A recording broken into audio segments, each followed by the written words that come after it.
Hello, আজ আমি ভাসেক্টমি reversal surgery নিয়ে কথা বলবো।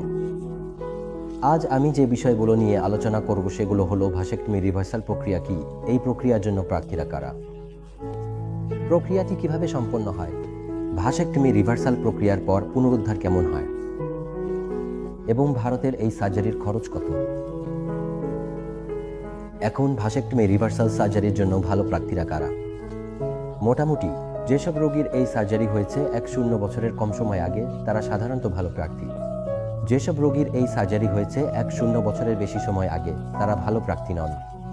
এর কারণ হলো শুক্রাণুর বিরুদ্ধে অ্যান্টিবডি গঠিত হয়, যা শুক্রাণুর সাধারণ টিকে থাকার ক্ষমতা এবং গুণগত মানকে খারাপ করে দেয়।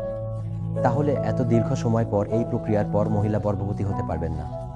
তাহলে যত বেশি সময় ধরে আপনি এই প্রক্রিয়া করেছেন তত বেশি ব্যর্থতার সম্ভাবনা থাকে, এবং আপনি যত কম সময় ধরে এই প্রক্রিয়া করেছেন তত বেশি সফলতার সম্ভাবনা থাকে। ভাসেক্টমি রিভার্সাল প্রক্রিয়াটি কিভাবে সম্পন্ন হয়? মোটামুটি এটি একটি আউটপেশেন্ট বা ডে কেয়ার প্রক্রিয়া, যেখানে সকালে ভর্তি হয়ে সন্ধ্যায় ছাড়া পাওয়া যায়। আপনার প্রক্রিয়ার আগে কিছু শারীরিক মূল্যায়নের মধ্য দিয়ে যেতে হবে।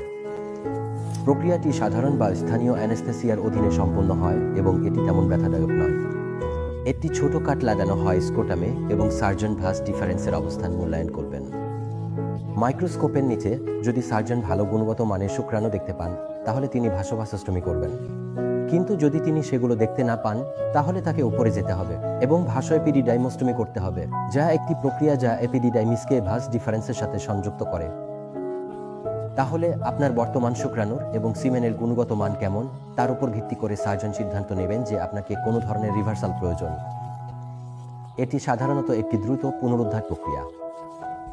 ভাসেক্টমি রিভার্সাল সার্জারির পর পুনরুদ্ধার কেমন হয়? পুনরুদ্ধার সাধারণত খুব মসৃণ হয়। এটি তেমন ব্যথাদায়ক প্রক্রিয়া নয়। আপনাকে প্রক্রিয়ার পর 1 সপ্তাহের জন্য কিছু অ্যান্টিবায়োটিক এবং ব্যথানাশক ওষুধ নেওয়ার পরামর্শ দেওয়া হবে। আপনাকে অন্তত 3 থেকে 4 সপ্তাহের জন্য কোনো কঠিন ব্যায়াম এড়াতে বলা হবে এবং অবশ্যই কোনো যৌন কার্যকলাপও 3 থেকে 4 সপ্তাহের জন্য এড়াতে হবে। ভাসেক্টমি রিভার্সাল সার্জারির খরচ কত? সাধারণত খরচটি আপনার সার্জারিতে কাটানো সময়ের উপর নির্ভর করবে 4টি ফ্যাক্টরের উপর, যা হলো সার্জনের সিনিয়রিটি এবং অভিজ্ঞতা, হাসপাতালের ব্র্যান্ড ভ্যালু। তৃতীয়টি হলো আপনি আসলে কোন ধরনের প্রক্রিয়া প্রয়োজন ছিল, আপনি কি ভাসোভাসোস্টমি বা ভাসোএপিডিডাইমোস্টমি প্রয়োজন ছিল, এবং অবশ্যই একটি গুরুত্বপূর্ণ ফ্যাক্টর হলো আপনি কোনো রুম ক্যাটাগরি নির্বাচন করছেন। ভারতের মতো খরচটি আপনার সার্জারির জন্য যে রুম ক্যাটাগরি অপশনটি আপনি বেছে নেবেন তার উপর নির্ভর করে। আমি আশা করি আপনি এই তথ্যটি পছন্দ করবেন যা আমরা আপনার জন্য তৈরি করেছি। দয়া করে আমাদের সাথে যোগাযোগ করুন যদি আপনি এই প্রক্রিয়ার জন্য খুঁজছেন, অথবা এটি সেই কারো সাথে শেয়ার করুন যিনি এই প্রক্রিয়ার প্রয়োজন।